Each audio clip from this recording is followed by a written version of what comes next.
कभी कभी उपासक फंस जाता है। सामने वाले को प्रसन्न करने की चेष्टा में कभी कभी उपासना में बाधा खड़ी हो जाती है। ये कैसे संतुष्ट होगा?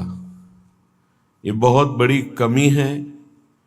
इसी को कहा गया है दया बिना साधु कसाई, और दया करी तो आफत आई।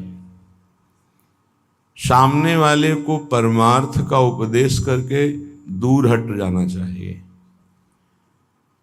वो पकड़े परमार्थ को तब तो उसको निकाला जा सकता है, और यदि कहीं कि इसको संतुष्ट करके निकाला जाए तो वो कभी संतुष्ट नहीं हो सकता। ऐसी नीच वृत्ति होती। जितना आप उसको निकालने की चेष्टा करेंगे उतना ही वो आपको दलदल में धंसाता जाएगा।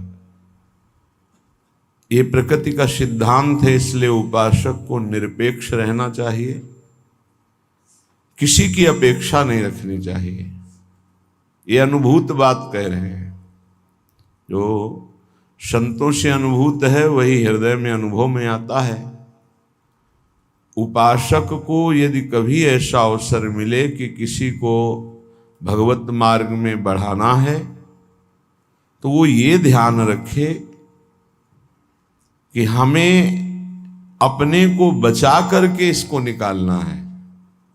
कहीं उसके मन की संतुष्टता के द्वारा हम परमार्थ निरूपण करेंगे तो वो कभी नहीं निकल पाएगा, क्योंकि उसका मन ये समझ जाएगा कि हमारे अनुकूलता को लेकर ये विचारवान है, हमारी अनुकूलता के लिए, बस वो आपको रौंद देगा।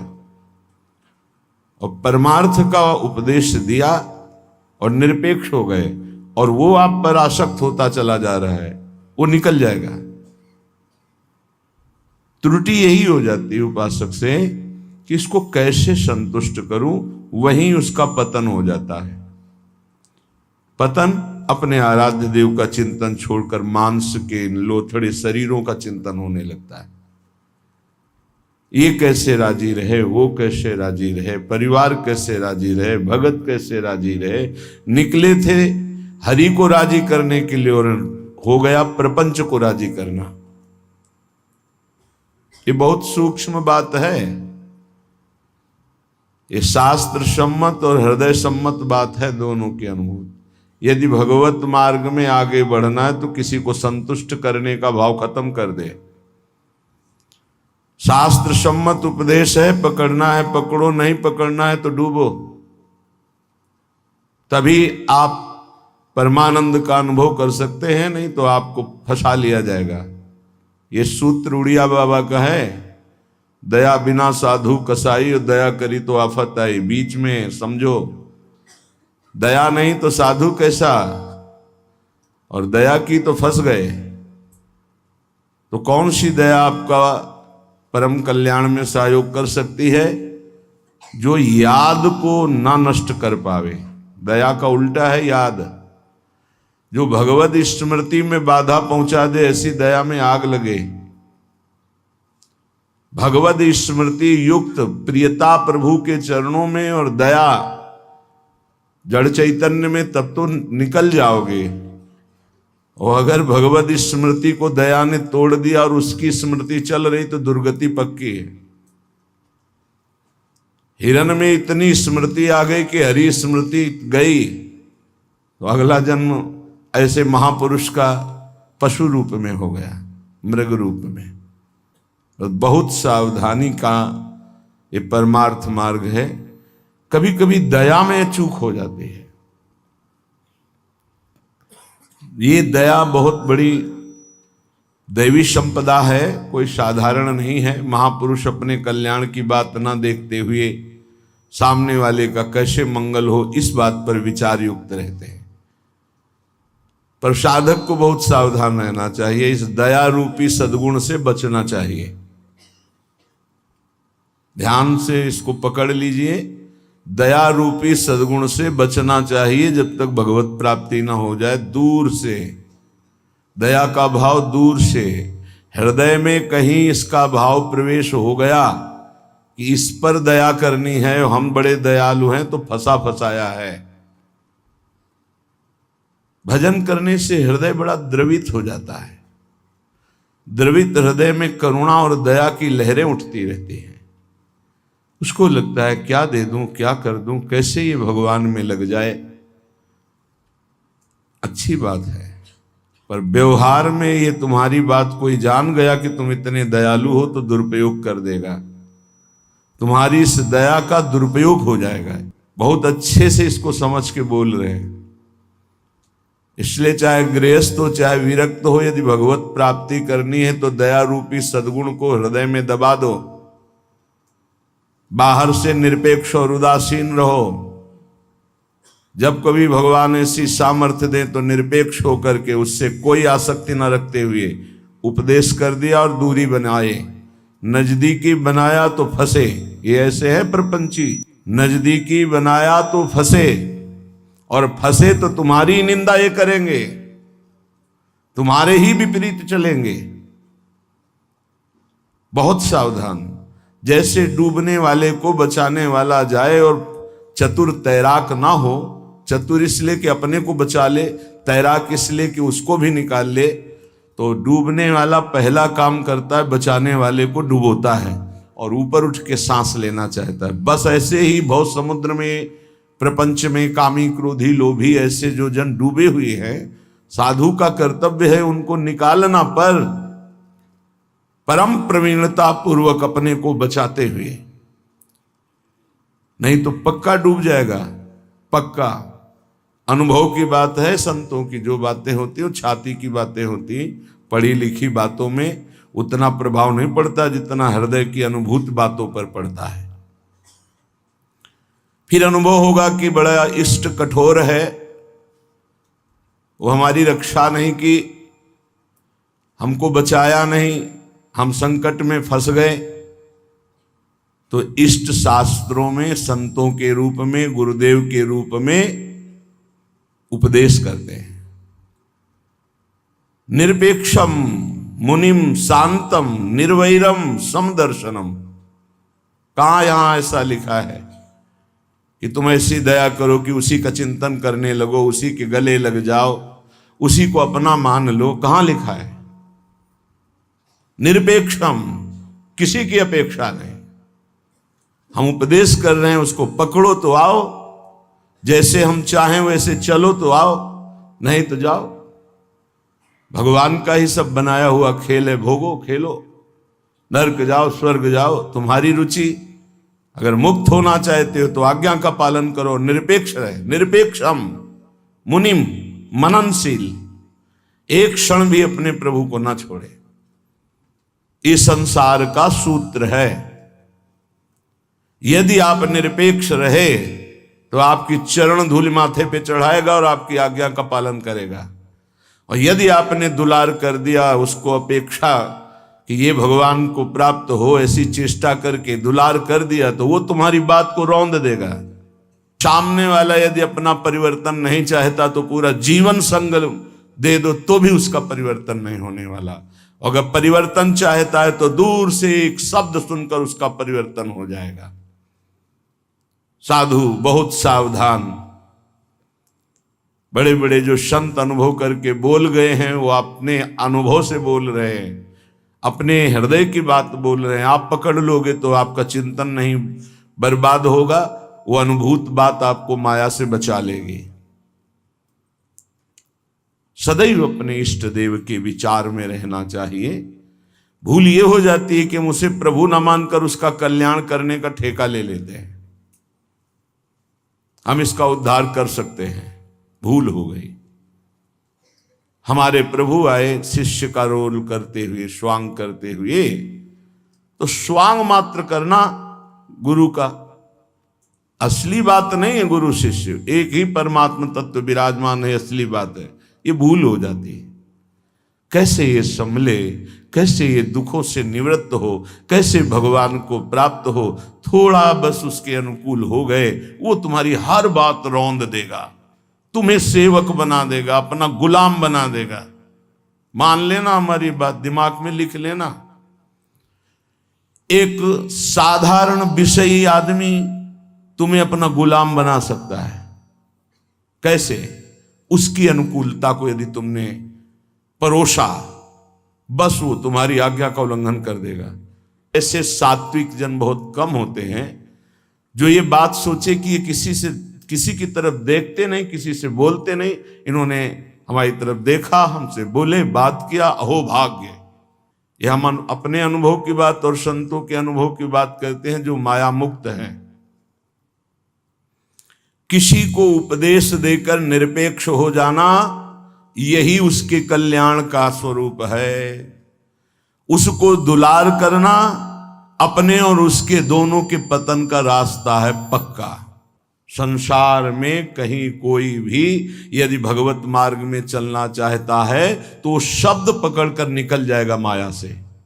और अगर गुरुजनों के, महापुरुषों के वचनों को नहीं माना तो हम लौट जाएं उसके चरणों में, हमारे ऊपर से खेले, तो भी वो कल्याण को प्राप्त नहीं हो सकता, क्योंकि वो वचन का पालन नहीं कर रहा।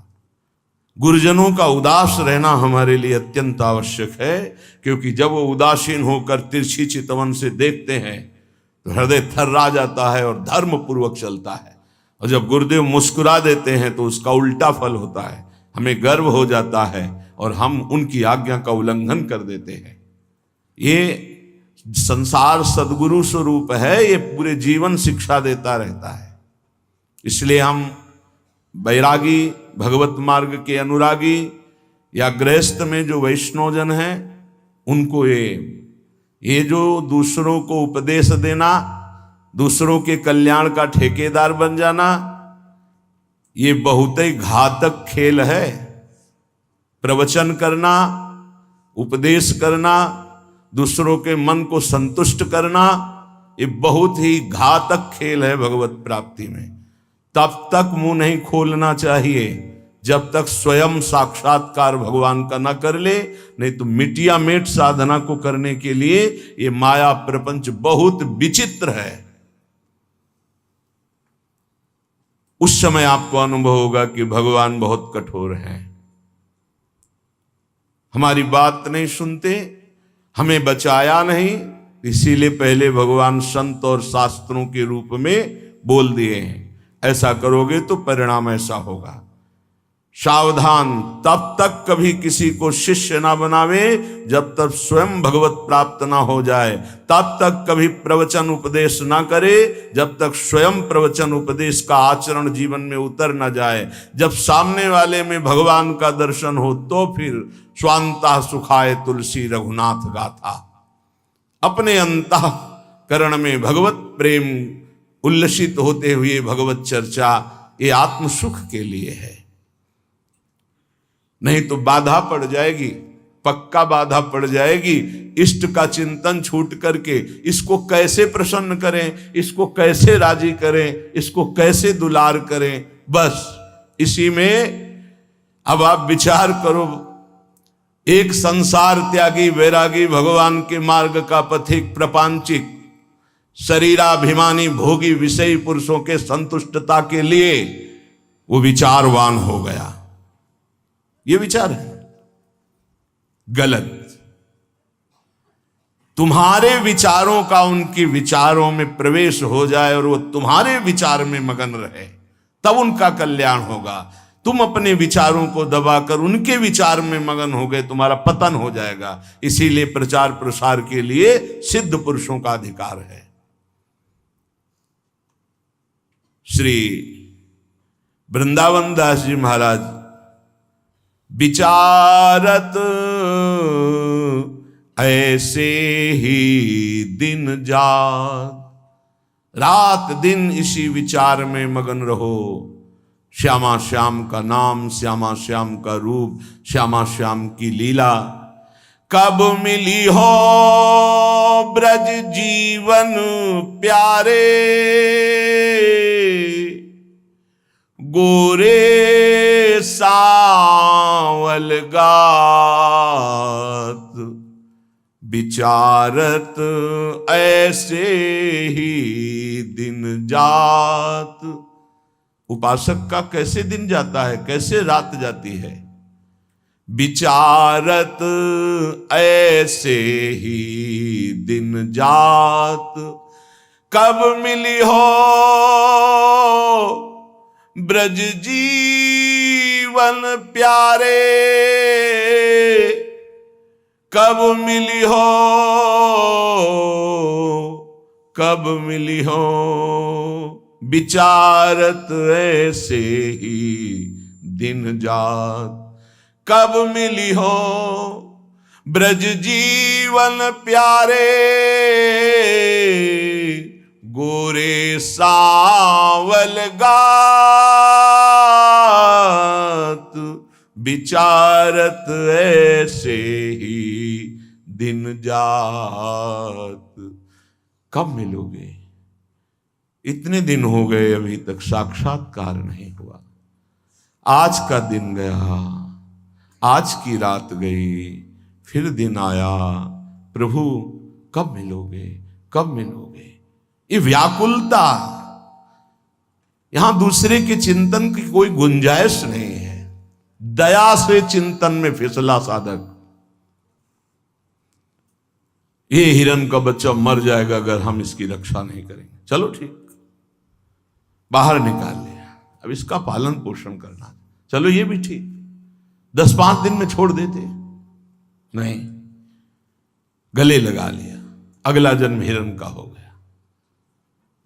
बहुत बुरी तरह साधक दया में फंस जाता है।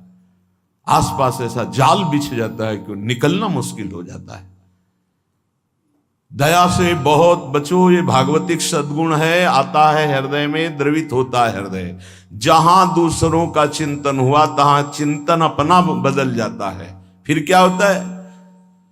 कहीं बे में नियरे से लागत, सपन्यों नहीं दर्शात, अब कछु निठुर भय या जुग में, ताते मन पछतात, विचारत ऐसे ही दिन जात।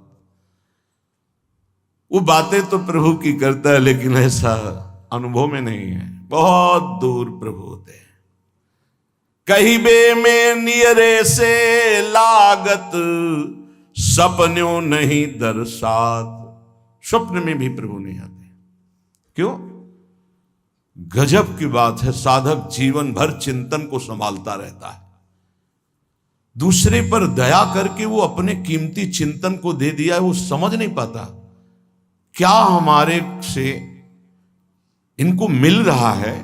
इन्होंने अमोघ चिंतन छोड़ करके मुझे अपना लिया, मेरा चिंतन करते हैं, मेरे दोषों को मेरे सामने रखते हैं, मेरे को अपना मानते हैं, इसलिए प्राण न्यौछावर हो जाने चाहिए। लेकिन नहीं, वो प्राण ले लेगा उसके, अगर ऐसी गलती की कोई उपासक। निज अनुभव कहो खगेसा, वो तुम्हारे प्राण ले लेगा, वो तुम्हारी जीवन भर की चिंतन वृत्ति को रौंद देगा यदि तुमने दया कर दिया। इस बात को समझ लेना। संतों का संग क्यों सुना जाता है? शास्त्रों में वही सब लिखा है। उसको अपने अनुभव से डुबो कर बोलते हैं। कहीं बे में नियरे से लागत, सपने हूं नहीं दर्शात। अब करो प्रवचन। हृदय में आश्रय दूसरे का, चिंतन दूसरे का, संबंध दूसरे का, तो स्वप्न में भी आपके आराध्य देव नहीं झलकेंगे। फिर क्या हृदय कहेगा? अब कछु निठुर भय या जुग में, ताते मन पछतात। अब भगवान में नहीं सुनते, बहुत कठोर हो गए। हमें लगता है इस युग में, पहले बहुत जल्दी कृपा करते थे। हम आपको बताते हैं कलयुग में सबसे जल्दी भगवान प्रसन्न होते हैं। ठाकुर जी को जब यशोदा मैया रस्सी से बांधती हैं तो रास लीला में दर्शन करवाते हैं कि मैया ने कसम धरवानी शुरू की कि बंध जा लाला, हर रस्सी 2 अंगुल छोटी। तो उनको पता है भगत बहुत प्यारे हैं। पहले तो बड़ी कसम खवाई निज भगवान के स्वरूपों की, नहीं बंधे। फिर सतयुग के भक्तों की, फिर त्रेता के, फिर द्वापर की, जो ही कहा कि तुम्हें कलयुग के भक्तों की शपथ से बन गए। क्यों? कलयुग में बहुत कम भक्त होते हैं। विशुद्ध भक्त भगवान की, हाँ, वृष्टि शारदी कहूं कहूं हुई, जैसे शारदीय वृष्टि कहीं कहीं होती है, ऐसी भगवान की भक्ति, विशुद्ध भक्ति। विशुद्ध भक्ति में मिलावट, नाटक, दंभ, पाखंड, दिखावा, ये सब नहीं। केवल एक प्रभु से अपनापन, बहुत कम, तत्काल बन गए भगवान। कलयुग के भक्तों की जीव शपथ दी भगवान, ऐसा रासलीला में दर्शन कराते हैं। कलयुग में बहुत जल्दी भगवान का साक्षात्कार होता है, पर बड़ा कठिन है अपने मन को समेट कर प्रभु में लगाना। करुणा निधि के ही भांति कहावो, सुनत नहीं सकुचार। एक बात मान लेना, हमारे प्रभु तक आवाज उसी की पहुंचती जिसका केवल प्रभु से संबंध है। अगर दूसरा कोई है तो आवाज नहीं पहुंचेगी, तुम्हारे हृदय में ही बैठेंगे, नहीं सुनेंगे। आवाज पहुंचती है जब केवल प्रभु रहते। जैसे द्रौपदी जी, जब तक कोई और था, अपना बल था, तो आवाज नहीं निकली। क्या द्रौपदी जी के हृदय में भगवान का चिंतन नहीं होता क्या? महाभारत में लिखा है, जो ही दुशासन आया तो भगवान का चिंतन चल रहा था, क्योंकि महाभागवत में कोई ऐसा नहीं कि श्री कृष्ण का विस्मरण था, लेकिन बल था पांडवों का, बल था औरों का, पुकार नहीं हुई, पुकार नहीं हुई। महाभारत प्रसंग में पढ़ के देख लेना, जे ही दुशासन गया उस समय द्वारिकाधीश भगवान के चिंतन में बैठी थी, क्योंकि रजस्वला थी। बल था कि ये सभा में ले जाएगा, 5 पति हैं, भीष्म आदि महापुरुष, आश्रय अन्य होने के कारण वो केवल अंदर चिंतन चल रहा था, पुकार नहीं हुई थी। बहुत सावधानी से समझने का विषय। जब सब बल छूट गया तब उन्हीं का जो हृदय में चिंतन हो रहा था, जे ही पुकार हुआ तो चमत्कार हो गया, वस्त्रावतार भगवान का हो गया। इसलिए करुणानिधि हैं, पर वो सुनेंगे नहीं जब तक आपका कोई और है। ये बहुत जल्दी फोन नंबर लग जाता है हमारे ठाकुर जी से। नंबर है एक, बस एक। मेरे तो गिरधर गोपाल, दूसरों न कोई। बात कर लो, सब डिलीट करो। सबकी ममता ताग बटोरी, मम पद मन ही बांध बर डोरी। कनेक्शन, जय जय, तुरंत उत्तर मिलेगा। हाँ बोलो, आपने कनेक्शन ही नहीं फैला। कनेक्शन तो जननी जनक बंधु सुत दारा, तन धन धाम सुरत परिवारा। तो इनसे बात करो, हरि से कैसे होगी?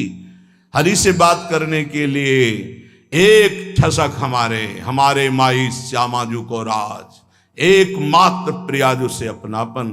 तो अभी बात कर लो। लेकिन धिक्कार है हमारे मन को, हमारी इंद्रियों को, हमारी बुद्धि को बड़े परमार्थ के बहाने से चुराती माया। माया कोई विपक्ष बन के थोड़ी आती है, नहीं तो साधक विपक्ष को पहचान के फौरन अपने को बचा ले, वो भी चतुर खिलाड़ी है, पक्ष बन के आती है। हम इसका कल्याण कर देंगे, ये हमारी सेवा में है, ये इसका मंगल होना चाहिए। मार देगी। विपक्ष सेवा के बहाने से घुसता है और फिर मार देता है। ये बात ध्यान रखना, पकड़ लो हमारी बात को। एक परमहंस जी हमें मिले, वो आर्मी में मेजर थे, बाद में संत बने। बहुत ही अष्टपुष्ट शरीर, हमसे 1 बीता लंबे, और भारी त्रिशूल हाथ में रखते थे। गौ रक्षक, हजारों गौओं को ट्रकों से छुड़ाया था। तो विपक्ष मूड़ मुड़ा के, सफेद अचला सफेद ऊपर, साष्टांग दंडवत उनके आश्रम में। महाराज हमारी गौ भक्ति बहुत जोर की। वो कसाई था, आपका शिष्यत्व स्वीकार करने आए, जो आपका नाम सुना, आपकी गौ भक्ति, तो उनका भैया बड़े भाग्य हैं आपके, बस हमें केवल गौ सेवा करनी है, आप अपनी गौ सेवा में रख लो। हजारों लाखों गौएं थी, और इतनी नम्रता 1 साल में की कि सेवा में आ गया, शरीर सेवा में। हर बार साष्टांग दंडवत, हर बार जे भी, बस उसने ये स्वांग ही रचा था, जे भी शरीर सेवा में आया 2-3 दिन के अंदर वो रात्रि में दूध लेते थे 2 लीटर गाय का, उसी में जहर, जे ही पिया दूध से तुरंत अंदर, वो बड़े भागवतिक थे, तुरंत अंदर आया, तुम्हें जहर दे दिया गया। बुलाया, कहाँ है वो? गायब, है ही नहीं। 5 लीटर गौमूत्र पिया, हमसे एक बीता लंबे से, बस उनको यही समझ में गाय बचा सकती है। 5 लीटर जो ही गौमूत्र पिया, 5 मिनट में ही इतनी उल्टियां हुई कि सब बाहर। थोड़ी देर के लिए मूर्छित रहे, कोई डॉक्टर की जरूरत नहीं पड़ी और ठीक हो गए। एक तो भागवतिक दिव्य श्रद्धा उनकी, दूसरी गौमूत्र ने उनको बहुत सी उल्टियां करा दी। 5 लीटर, ढक्कन 2 ढक्कन की बात, इतनी गर्मी, 5 लीटर मतलब बार बार उल्टियां, तो सब बाहर निकल गया। और सामर्थ्यशाली भगवत चिंतन परायण गया न सेवा के मिस से। विपक्ष कभी विपक्ष बनकर नहीं आता, मित्र बनकर आता है। ऐसे ही साधक पक्का समझ ले, माया विपक्ष, वो मित्र बन करके आएगी, वो आपकी सेवा में से आएगी, हाथ जोड़ के आएगी और रौंद कर पैरों से चली जाएगी। कागज में लिख लो, दिमाग में लिख लो। कैसे जानोगे माया विपक्ष आ गई हमारी सेवा में? जिसके संग से प्रभु का चिंतन छूटे और उसका चिंतन बनने लगे, चाहे जिस भाव से हो, चाहे दया से हो, प्यार से हो, दुलार से हो, किसी बात से हो, बस समझ लेना ये विपक्ष है, अपना पक्ष नहीं। क्योंकि जिसके संग से प्रिया प्रीतम की स्मृति निरंतर चले वो तो अपना पक्ष, और जिसके संग से प्रिया प्रीतम का स्मरण चला जाए और उसकी स्मृति आ जाए तो जाके प्रियन राम वैदेही तजिए ताहे कोटि वैरी सम जद्यप परम स्नेही, परम स्नेही का रूप लेकर के आते। बहुत सावधान उपासक को रहना चाहिए, नहीं तो करुणानिधि प्रभु होते हुए भी तुम्हारी बात नहीं सुनेंगे, तुम्हारी आवाज नहीं जाएगी वहां तक। फिर कहोगे भगवान ने बचाया नहीं, तुमने सिद्धांत का भंजन किया, सिद्धांत के विरुद्ध चले, इसीलिए तुम मारे गए, इसीलिए तुम्हें गिरा दिया जाएगा। बाद में दोषी तुम होगे क्योंकि तुमने दया की, यहां भी और परलोक में भी। 3 जन्म लगे भगवत प्राप्ति के लिए। पहले जन्म में ही पिता भगवान थे ऋषभ देव जी, भरत जी के। ये लीला करके उन्होंने दिखाया। इसलिए वैष्णव, सन्यासी, साधक, उपासक अपने जीवन में बहुत सावधान रहे, पूरे जीवन में। कभी कभी जगत कल्याण की भावना भी उसको बंधन का कारण बन जाती है। इसलिए जगत भगवत स्वरूप है, इसका कल्याण नहीं करना, तुम अपने को बचा के निकल जाओ, यही बहादुरी है।